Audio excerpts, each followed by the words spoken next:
నమస్తే, welcome to I news.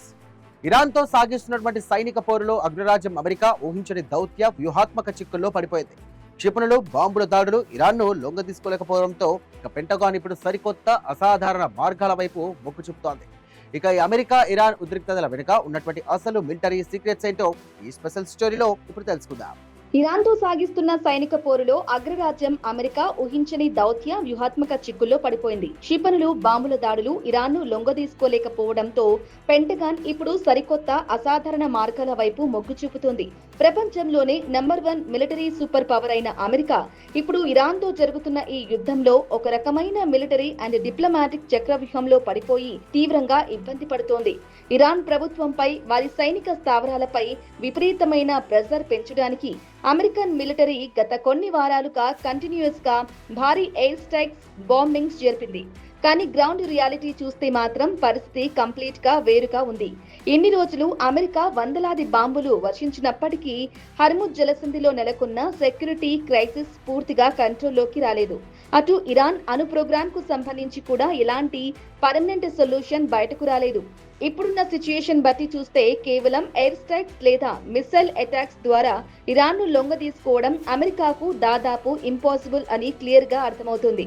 అందుకే US military స్ట్రాటజిస్టులు ఈ సుదీర్ఘమైన వార్ నుండి బయటపడడానికి, ఇరాన్ కు పక్కాగా చెక్ పెట్టడానికి సాంప్రదాయ మిలిటరీ పద్ధతులు కాకుండా బియాండ్ ది బాక్స్ ఆలోచిస్తూ కొత్త నాన్ కన్వెన్షనల్ దారులను వెతుకుతున్నారు. అమెరికన్ ప్రసిద్ధ వార్తా సంస్థ CNN వెల్లడించిన ఒక ఎక్స్క్లూజివ్ రిపోర్టు ప్రకారం యుఎస్ మిలిటరీకి చెందిన సెంట్రల్ కమాండ్ నిఘా అధికారి ఒకరు మిలిటరీ అనలిస్టుల పెద్ద గ్రూపుకు ఒక సీక్రెట్ ఈమెయిల్ పంపించారు.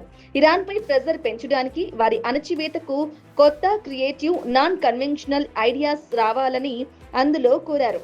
పెంటగాన్ కు చెందిన టాప్ ఎక్స్పర్ట్స్ ఇలా ఈమెయిల్స్ ద్వారా ఐడియాలను క్రౌడ్ సోర్సింగ్ చేయడం లేదా బ్రెయిన్ స్టార్మింగ్ చేయడం మిలిటరీ హిస్టరీలోనే మోస్ట్ అన్యూజువబుల్ సంఘటన. ఇరాన్ ను తన షరతులకు ఒప్పుకునేలా చేయడానికి యుఎస్ ప్రెసిడెంట్ డొనాల్డ్ ట్రంప్ దగ్గర మిలిటరీ ఆప్షన్లు చాలా లిమిటెడ్ అయిపోయాయని ఈ ఒక్క ఘటన స్పష్టంగా నిరూపిస్తుంది. అసలు అమెరికా చేస్తున్న భారీ ఎయిర్ స్ట్రైక్స్ ఎందుకు ఫెయిల్ అవుతున్నాయి? యుఎస్ మిలిటరీకి ఉన్న బిగ్గెస్ట్ పవర్ దాని ఎయిర్ ఫోర్స్. కానీ ఇరాన్ విషయంలో ఆ ఎయిర్ పవర్ సగం సగం పనిచేస్తోంది. దానికి మెయిన్ రీజన్ ఇరాన్ భౌగోళిక నిర్మాణం అండ్ వారి పక్కా ఫ్రీ ప్లానింగ్. ఇరాన్ తన మోస్ట్ సెన్సిటివ్ అణుస్థావరాలైన ఫోర్డు, నతాంజ్ వంటి సైట్లను భారీ పర్వతాల లోపల భూమికి వందలాది మీటర్ల లోతులో నిర్మించింది. ఈ అండర్ గ్రౌండ్ బంకర్ల పైన ఉన్న రాతి పొరలు ఎంత పటిష్టంగా ఉన్నాయంటే అమెరికా దగ్గరున్న మోస్ట్ పవర్ఫుల్ బంకర్ బస్టర్ బాంబులు కూడా వాటిని పూర్తిగా ధ్వంసం చేయలేవు. మరోవైపు భారీ బాంబులు దాడులు జరుగుతున్నా Iran political and military leadership తగ్గడం లేదు. వార్ కంటిన్యూగా అమెరికా ప్రెషర్ ను ధైర్యంగా ఎదుర్కొంటున్నారు. ఎయిర్ స్ట్రైక్స్ ఫెయిల్ అయినప్పుడు నెక్స్ట్ ఆప్షన్ గ్రౌండ్ ఫోర్సెస్ ను, అంటే ప్లాటూన్ సైన్యాన్ని నేరుగా రంగంలోకి దించడం. కానీ అమెరికాకు ఇరాన్ నేలపై కాలు మోపడం ఒక బిగ్ నైట్ మేర్ లేదా భయంకరమైన కల లాంటిది. ఇరాన్ లో గ్రౌండ్ సైన్యాన్ని దింపడం అంటే ఏళ్లకు ఏళ్లు సాగే ఒక వినాశనకరమైన యుద్ధాన్ని ఆహ్వానించడమే. ఇరాన్ భూభాగం గతంలో అమెరికా యుద్ధం చేసిన ఇరాక్ లేదా ఆఫ్ఘనిస్తాన్ కంటే చాలా కాంప్లెక్స్ గా పర్వతాలతో నిండి ఉంటుంది.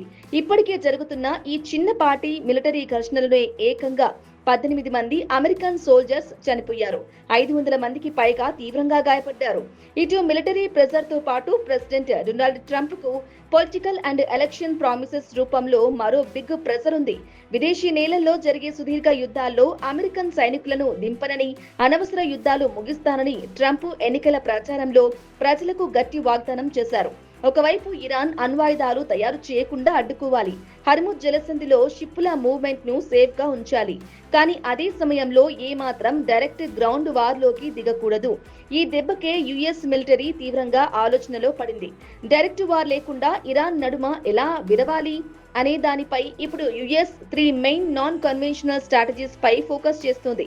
మొదటిది సైబర్ వార్ఫేర్. అమెరికా తన అత్యంత అధునాతన సైబర్ హ్యాకింగ్ ఫోర్సెస్ తో ఇరాన్ కు చెందిన కీలకమైన ఇన్ఫ్రాస్ట్రక్చర్, పవర్ గ్రిడ్లు, డిసాలినేషన్ ప్లాంట్లు, వాటర్ సప్లై సిస్టమ్స్ ను టార్గెట్ చేసి సైబర్ అటాక్స్ ద్వారా ఇరాన్ ను స్తంభింప చేయడం.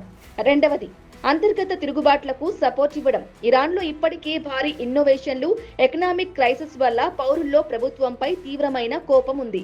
అక్కడి అపోజిషన్ గ్రూప్స్ ఎప్పుడైనా దేశవ్యాప్త తిరుగుబాటుకు రెడీగా ఉన్నాయని వార్తలు వస్తున్నాయి. అమెరికా సీక్రెట్ గా ఈ అంతర్గత కోపానికి ఆజ్యం పోసి ఇరాన్ ప్రభుత్వాన్ని లోపల నుంచే కుప్పకూల్చేలా చేయటం. మూడోది, స్ట్రిక్ట్ ఎకనామిక్ బ్లాకేడ్. ఇరాన్ కు వచ్చే ప్రతి పైసా ఇంధన నిధులను, ఫండింగ్ రూట్లను కంప్లీట్ బంద్ చేసేలా కఠినమైన ఆంక్షలు విధించడం. ఇక ఏదేమైనా గగనతలం నుంచి బాంబులు వేసి బెదిరించే పాత పద్ధతులు ఇకపై ఇరాన్ దగ్గర నడవవని అమెరికాకు క్లియర్ గా అర్థమైపోయింది. ఈ కొత్త నాన్ కన్వెన్షనల్ వార్ఫేర్ ప్లాన్స్ ద్వారా ట్రంప్ ఇరాన్ కు చెక్ పెడతారా, లేక పశ్చిమాసియాలో అమెరికా ప్రభావం తగ్గిపోతుందా అనేది వేచి చూడాలి.